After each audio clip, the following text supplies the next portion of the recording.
আমি আজকে একটা গল্প বলবো ইনশাআল্লাহ, ঠিক আছে? আজকে আমি শুধু চুজ করছি একটা গল্প, সেটা হলো নবী মুসা আলাইহিস সালাম এবং খিদর আলাইহিস সালামের গল্পটা। এটা দিয়ে শুরু করছি। কোরআনেও আছে, সূরা কাহফেও আছে এবং সহিহ বুখারীর মধ্যেও আসছে। গল্পটা আমি আগে শর্ট করে বলছি। একদিন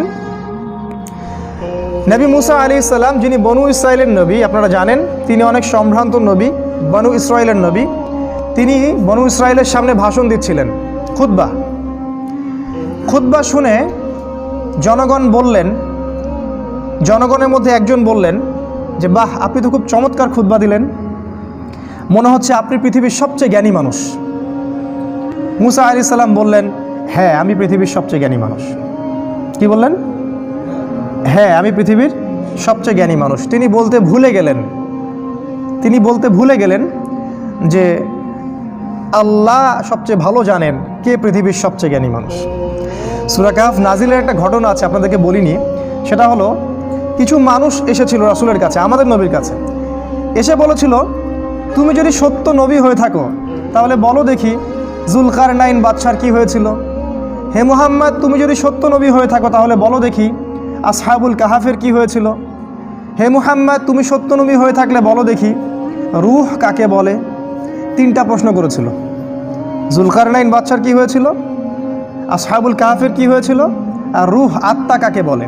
আমাদের নবী মুহাম্মদ সাল্লাল্লাহু আলাইহি ওয়াসাল্লাম বলেছিলেন, আগামীকালকে এসো আমি বলে দিব। কি বলেছিলেন? আগামীকালকে এসো আমি বলে দিব। ওহী আসা বন্ধ হয়ে গেল। 3 মাস 4 মাস 6 মাস কোনো ওহী আসে না। আমাদের নবী মুহাম্মদ সাল্লাল্লাহু আলাইহি ওয়াসাল্লাম একটা শব্দ বলতে ভুলে গিয়েছিলেন, একটা, সেটা হলো ইনশাআল্লাহ।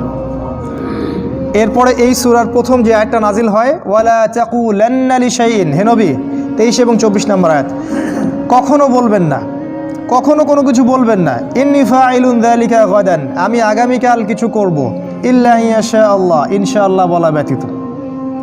এটা প্রথমে নাজিল হলো, তারপরে এই প্রশ্ন 3টার উত্তর আল্লাহ পাক জানিয়ে দিলেন, তার আগে জানিয়ে দেননি।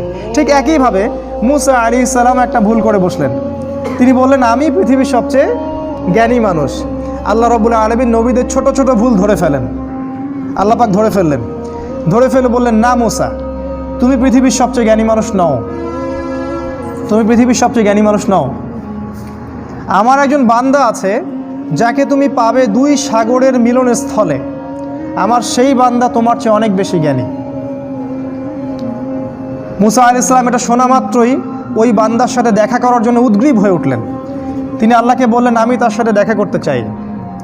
আল্লাহ পাক বললেন, তুমি একটা ঝুড়ি নাও, এই ঝুড়ির মধ্যে কিছু মাছ নিবে, মৃত মাছ, এবং সাথে একজন সহযোগী নাও, নিয়ে সফর করো। যখন ওই 2 সাগরের মিলনস্থল পেয়ে যাবে, ওই জায়গায় দেখবে যে আমার সেই বান্দা বসে আছে। মুসা আলাইহিস সালাম সফর করলেন, তার সাথে একজন যুবককে নিলেন, যুবকের নাম হচ্ছে ইউশা বিন নুন। একটা ঝুড়ি নিলেন, সেখানে মাছ রাখলেন। এবার তিনি সফর করা শুরু করলেন। তিনি বলছেন, আমি সফর করতেই থাকবো, যদি আমাকে যুগ যুগ ধরেও চলতে হয়।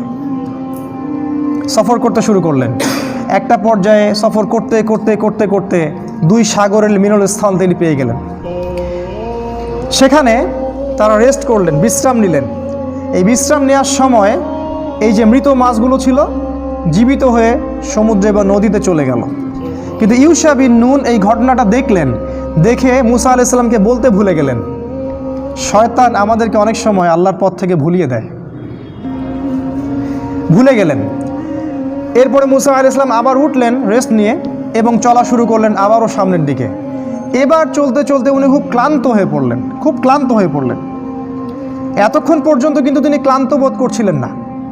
মাছটা যেই সমুদ্রের নদীতে চলে গেল, এবার তিনি অন্য পথ যাচ্ছেন, ভুল পথে, এবং ক্লান্ত হয়ে যাচ্ছেন। তার মানে জীবনে চলার পথে আপনার পথ যদি ভুল হয়, আপনি খুব সহজে ক্লান্ত হয়ে যাবেন। আর আপনার পথ যদি হয় আল্লাহ এবং তার রাসূলের পথে, আপনি সহজে ক্লান্ত হবেন না। আপনার ভিতরে সবসময় চিরযৌবন কাজ করবে। যাই হোক, তিনি ক্লান্ত হয়ে গেলেন এবং ইউশা বিন নুনকে বললেন, নাস্তা নিয়ে আসো, মাছগুলোকে নিয়ে আসো, আমি খুব ক্ষুধার্ত। তখন ইউশা বিন নুনের খেয়াল হলো যে মাছ তো চলে গেছে নদীতে। তিনি বললেন, মাছ তো চলে গেছে নদীতে, আমি তো আপনাকে বলতে ভুলে গিয়েছিলাম। তখন বললেন মুসা আলাইহিস সালাম, তুমি এটা কি করেছো? ওইটাই তো সেই জায়গা, যে জায়গার সন্ধান আমরা করছিলাম। তারা আবার ফেরত আসলেন, এসে দেখলেন দুই সাগরের মিলনস্থলে একটা সাখরা বলে আরবিকে একটা পাথর বা রক, শিলাখণ্ড, এর উপরে একজন ব্যক্তি বসে আছেন। মুসা আলাইহিস সালাম তাকে সালাম দিলেন, বললেন আসসালামু আলাইকুম। খিদির আলাইহিস সালাম বললেন ওয়া আলাইকাস সালাম। এই জনমানব শূন্য জায়গায় কে সালাম দিচ্ছে? তখন মুসা আলাইহিস সালাম বললেন আমি মুসা। খিদির আলাইহিস সালাম বললেন কোন মুসা? বনি ইসরাইলের মুসা। কোন মুসা? বনি ইসরাইলের মুসা। তার মানে খিদির আলাইহিস সালাম বনু ইসরাইলের ব্যক্তি নন। খিদির আলাইহিস সালাম ইহুদি খ্রিস্টানদের কেউ নন, তিনি বনু ইসরাইলের মধ্যে কেউ নন। সালাম দেয়া হলো।